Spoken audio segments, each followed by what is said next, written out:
because this is for everybody. This isn't just for HR professionals, this is for everybody. Because most time when I did interviews, I wasn't interviewing HR professionals. Okay, hey y'all, this is Timeka, the face behind Heyyy HR. And I've been working in HR. Next month will make 11 years from HR assistant to, an HR director. And now I'm a HR business partner for a global tech company. And so I have done a lot of interviews and I've been interviewed a lot. And there's some questions that I'm just like, child, please.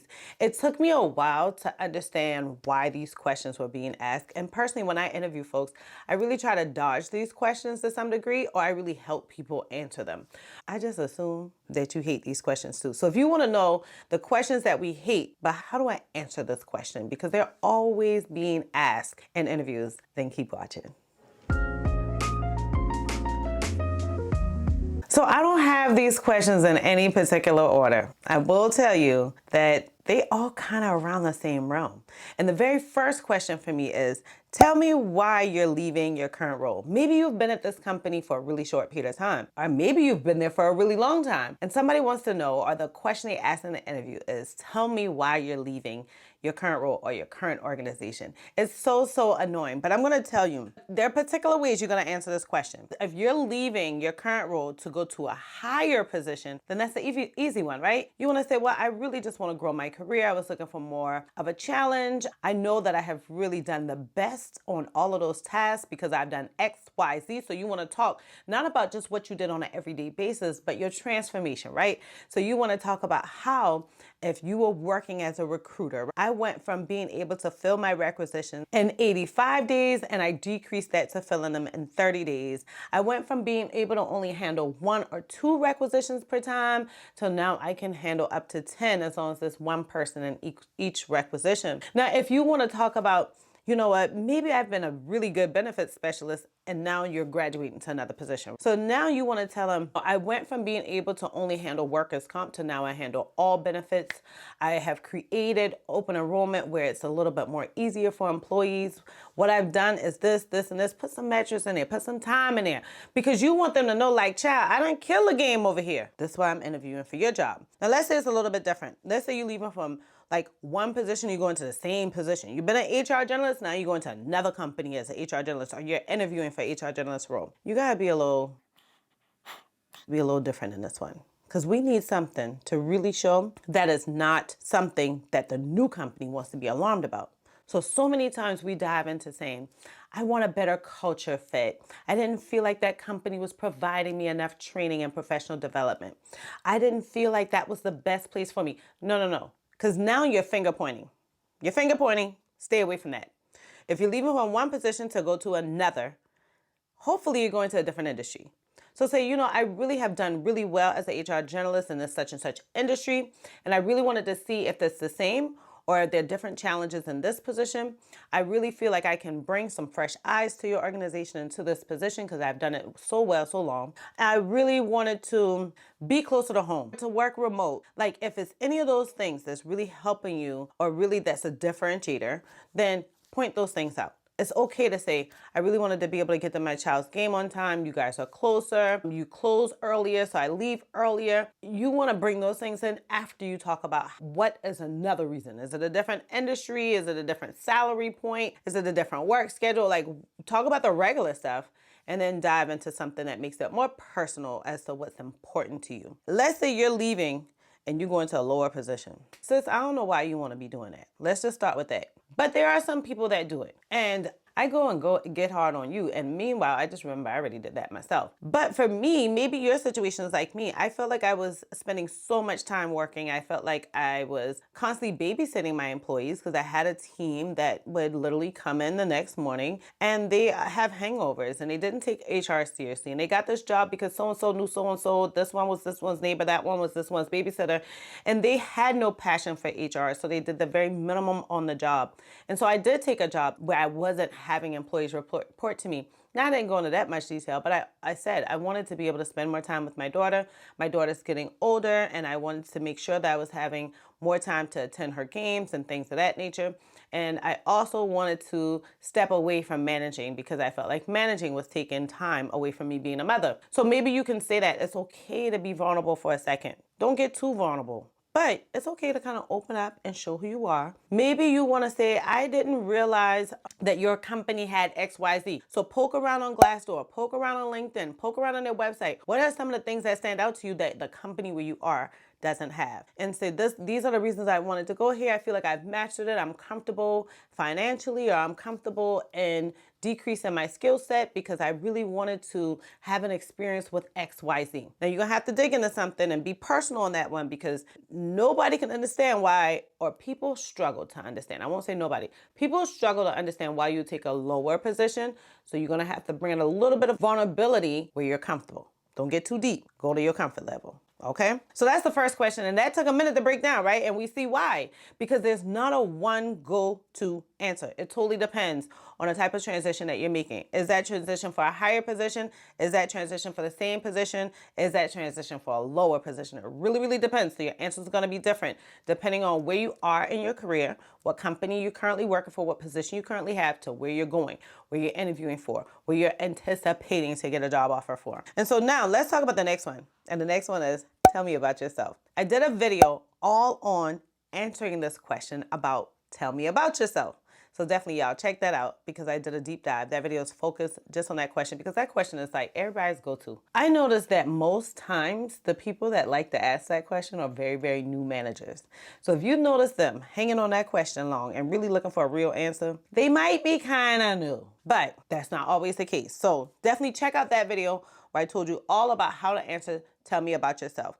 But I do want you to do a few things. So I didn't tell you in this video, I don't think I told you in this video, to avoid a few things in answering this question. And things that you want to avoid is, please don't go over your resume. If somebody says tell me about yourself, they already read that damn resume. Please do not reread it. Do not memorize it and go right back over that resume. I don't care how amazing you think it is. Don't do that.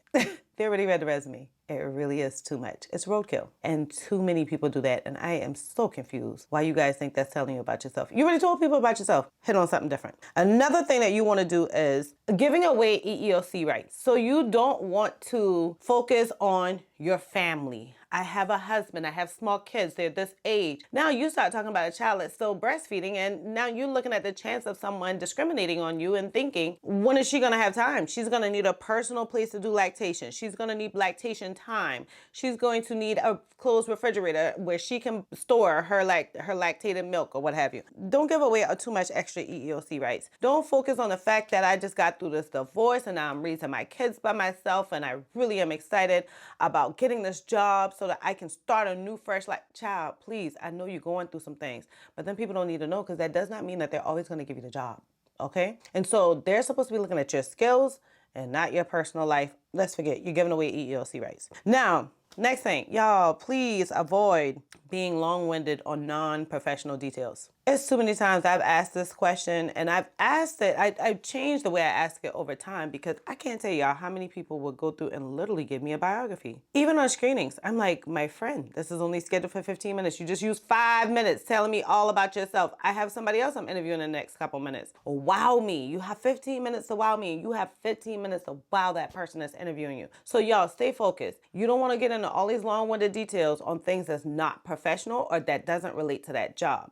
If this is your first time stepping into HR, please don't go into these long-winded answers on what you did in this other industry, because it doesn't relate. What you're going to have to do is find something that does relate and then go into details there. I always tell you guys to use the PAR method, where you talk about the problem, the action, and result, and that'll keep you focused on keeping it short, quick, and getting main points out. But please don't waste your time going through all these details, because personally, most times they don't even understand what you're talking about. You think you sound amazing because you're using all of this lingo that you know, working in the finance or the consumer or the realtor or the clothing, retail.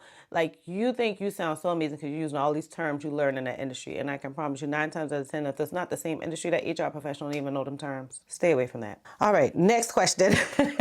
Y'all, I'm taking this thing kind of personal, right? I mean, literally, it's like a train wreck that I've seen for 11 years. It was one of the things that made me create Hey HR.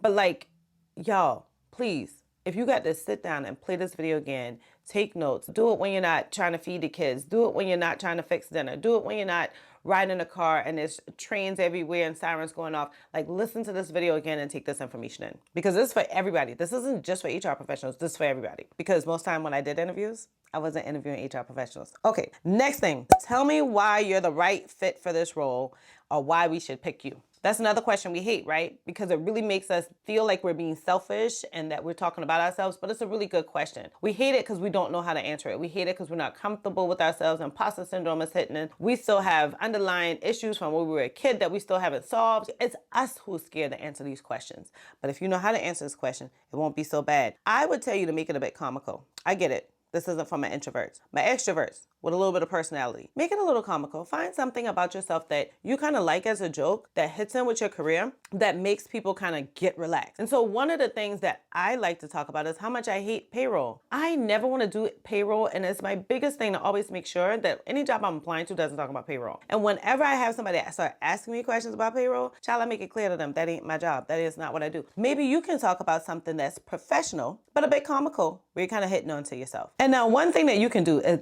now this one is a bit ballsy. This is a bit ballsy. I need you to have absolute confidence in this entire interview and in your roles and speaking to your skills if you're going to use this one. If you like Timeka, this ain't me, then you can listen to it for when you get to that confident day. But for right now, this is only for my confident folks, right? I want you to turn it back on the interviewer. I want you to remind them that they know you and they know the candidate pool, but you don't know the candidate pool. So you're not sure what can make you best. Because you don't know the candidate pool. Does that make sense? This is the thing. They've already interviewing people. Like, they're still going to interview people. So you don't know your competition, but they do. So I would say, I'm not sure what can make me best for this situation. I'm not sure what the competition looks like. But what I can tell you is that I will bring X, Y, Z to your organization, that I can do 1, 2, 3 just as swift as I can be. That I've shown amazing transformations by starting here and growing here. Get it? Get it? Because you don't know. It's almost like a little trick question. What can make me best? Now, that's something y'all ain't gonna say. But I be thinking to myself, what can make me best is if you see me, let me see all these other resumes that I've been interviewing against. Like, let me see them resumes and I got you, buddy. I'll tell you exactly what can make me best. That's only if y'all got confidence. Go for that response. Don't just run into that one now. You got to be right, because you got to swing that one right. But it makes it kind of funny too. And I've done it several times, just so you know. Another thing is, with this question on tell me why you're the right fit for this role or why we should pick you, a go-to answer should always be that you want to focus on how you can help the HR department. So most times they already told you some pain points, or you see what they have in the job description. There's so many times that roles can do so much more, but the job description hits on what they really, really need. So you want to go through that job description or listen to what they tell you the pain points are. Ask them, what are some successes that I can do in this role?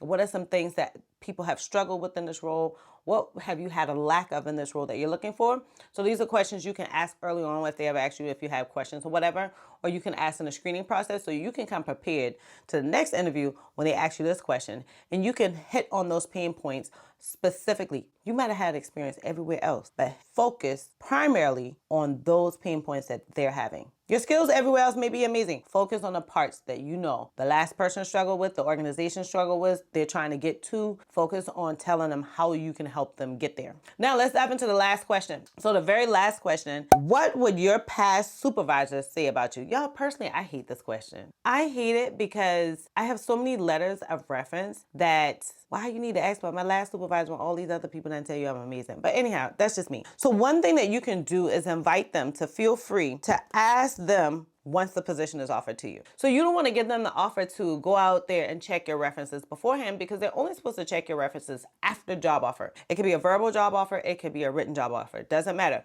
But they can only check your references afterwards. But you can always say, I've always heard this, I've heard that, so-and-so has said this, my performance reviews have said this, but you're more than welcome to check them yourself. As soon as you give me a job offer, then you're more than welcome to go ahead and check my references from my past supervisors.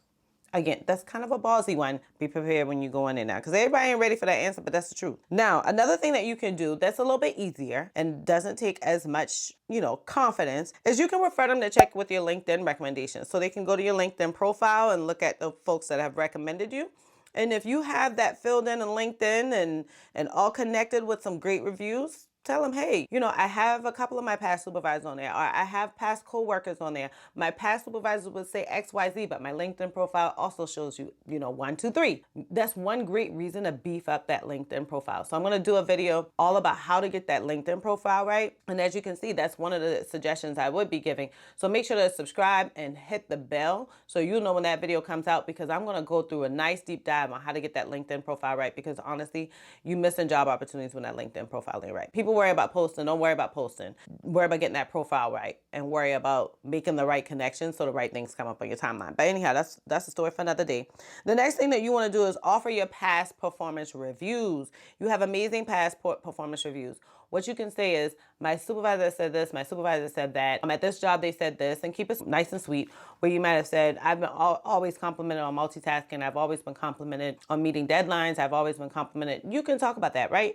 But you can also say, and if you like, I can share with you my past performance reviews. Big reason why you always want to keep those performance reviews in hand. Don't keep them in that company system. Download those things and email them to your personal self, or put them on like a flash drive, save them in your Google Drive, whatever you need to do, but always take your performance reviews with you, because you can use those as well. So if this is your first time finding Hey HR, I hope that this video really hit on so much that you're like, is there something I should be doing? Yes, hit subscribe. If you are returning, do me a favor. I appreciate you returning, but please hit that like button for me. That really helps my channel so that YouTube can know that I'm giving y'all what you want. You know what I'm saying? It's only gonna help my channel. I cannot wait to see all of you on the next video.